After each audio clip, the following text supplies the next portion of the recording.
Asal Uttar became history almost immediately, but it also became memory, and those are not exactly the same thing.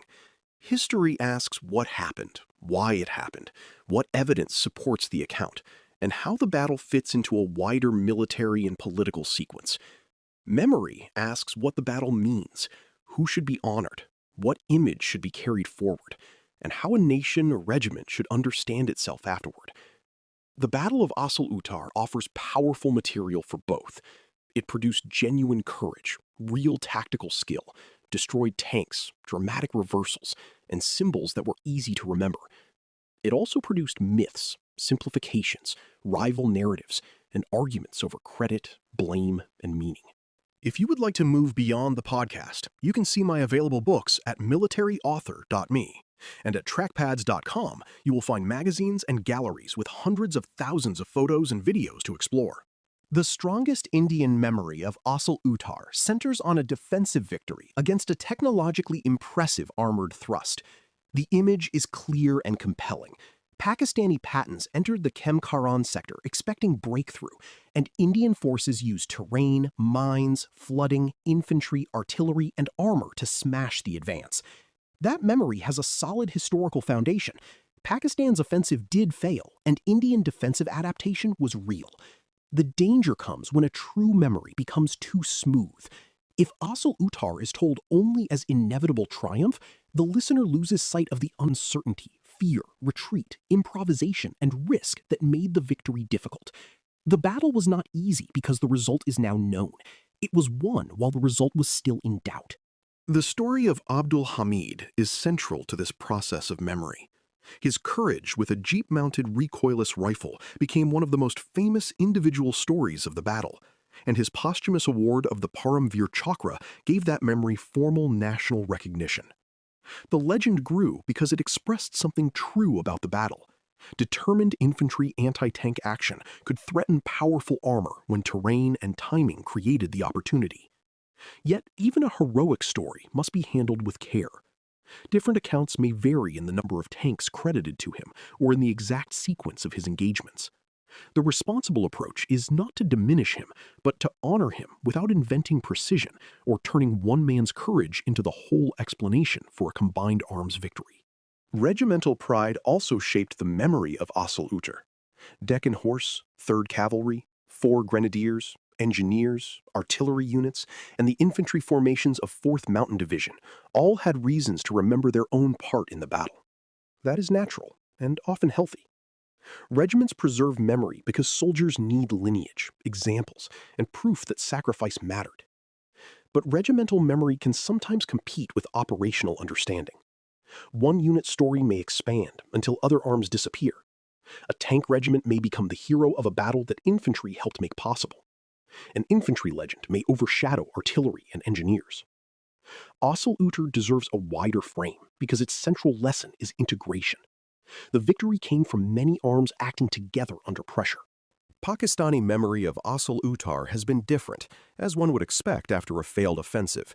Defeat creates its own narrative pressures. It invites explanations about poor command decisions, bad terrain, delays, inadequate reconnaissance, Indian flooding, lack of infantry support, or the larger political circumstances of the war. Some explanations may be valid, some partial, and some defensive. No army enjoys dwelling on failure, especially when that failure involves the loss or abandonment of prestigious tanks. Yet studying failure is one of the most valuable military habits. The Pakistani side of the story matters because it reminds us that the battle was not a morality play. It was a contest in which one side's assumptions, systems, and decisions broke down under battlefield pressure. Rival narratives often begin with numbers. How many tanks were destroyed, how many were captured, how many were lost by each side, and who deserves credit for each vehicle. These questions are understandable, but they can become traps. Battlefield counting is difficult, especially when vehicles are damaged, recovered, abandoned, later destroyed, or claimed by more than one weapon. Wartime reporting and post-war pride can also distort figures. Exact totals vary across accounts, and responsible narration should avoid false certainty where the record is disputed. The larger truth does not depend on a perfect number. Pakistan's armored thrust suffered severe losses and failed in its operational purpose. India also paid a cost, but its defense achieved the central result. The phrase Patton Nagar is one of the most powerful examples of memory turning battlefield fact into symbol. Wrecked and captured tanks became a visible shorthand for the battle. They represented the failure of Pakistan's armored plan and the humiliation of a machine that had carried an aura of modern superiority. But the symbol can outrun the history if listeners begin to think the tanks were defeated simply because they were Pattons, or because Indian victory was automatic once they entered the fields. Patton Nagar should instead lead us back to the tactical process: mines, water, concealment, anti-tank fire, artillery, Indian armor, infantry positions, and lost Pakistani momentum. The image is powerful because the process behind it was real. Myth-making also affects the way people think about technology. One simplified version says the Patton was overrated and therefore doomed. Another says Indian bravery alone defeated superior machines. Neither version is sufficient. The Patton was a capable tank, and Indian soldiers treated it as dangerous. Indian bravery was indispensable, but bravery became effective because it was joined to battlefield preparation and combined arms. Myths often prefer a single cause because a single cause is easier to remember. Military history has to resist that temptation. Asal Uttar's importance lies precisely in the fact that no single factor explains it. It was the meeting point of equipment, doctrine, ground, leadership, timing, morale, and human action. There is also a political layer to the memory. India and Pakistan each emerged from the 1965 war with national narratives that emphasized resilience, sacrifice, and legitimacy. Battles like Asal Uttar became part of those narratives. In India, the battle served as proof that the army had recovered confidence after the trauma of 1962 and could defeat a major armored threat. In Pakistan, discussion of the battle had to fit within a broader account of the war that did not reduce the whole conflict to one failed thrust. National memory is not always dishonest, but it is selective.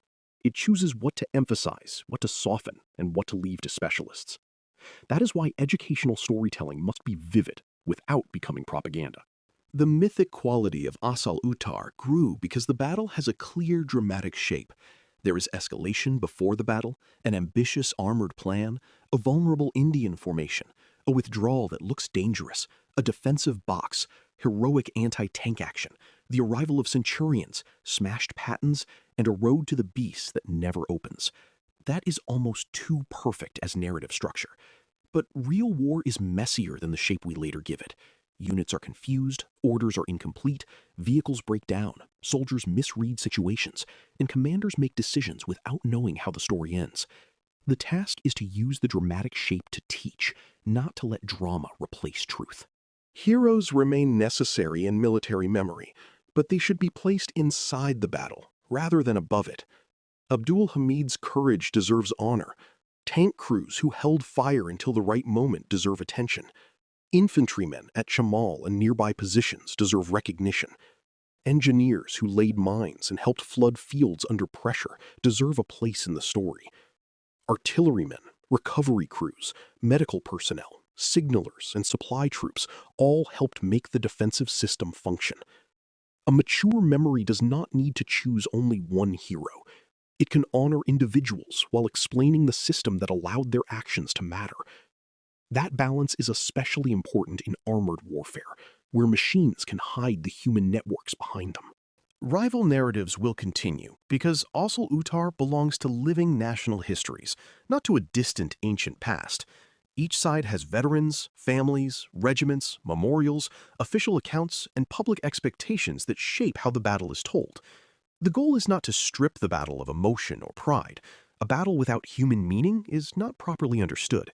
The goal is to keep pride from replacing analysis and to keep analysis from becoming bloodless. Asal Uttar was a real defensive achievement, a real Pakistani failure, and a real human tragedy. Its myths grew from genuine battlefield experience, but they can outrun that experience if they turn complexity into slogans. The best way to remember Asal Uttar is to let the heroes remain human, the machines remain tools, and the battle remain a combined arms contest shaped by terrain and time.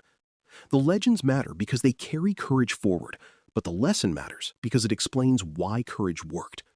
Pakistan's armored thrust did not fail because myth demanded it. It failed because Indian forces survived long enough to reshape the battlefield, and because Pakistani armor lost the freedom, support, and tempo it needed. That is a stronger story than folklore alone. It honors the dead more seriously, teaches the battle more clearly, and shows why Asal Uttar still stands as one of the defining armored actions of the 1965 war. You've been listening to Famous Tank Battles. These battles were never just about machines. They were about doctrine, terrain, firepower, logistics, and the hard problem of turning shock into victory. For more military history writing and books, visit militaryauthor.me.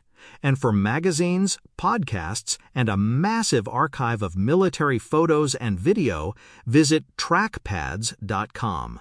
Thanks for listening.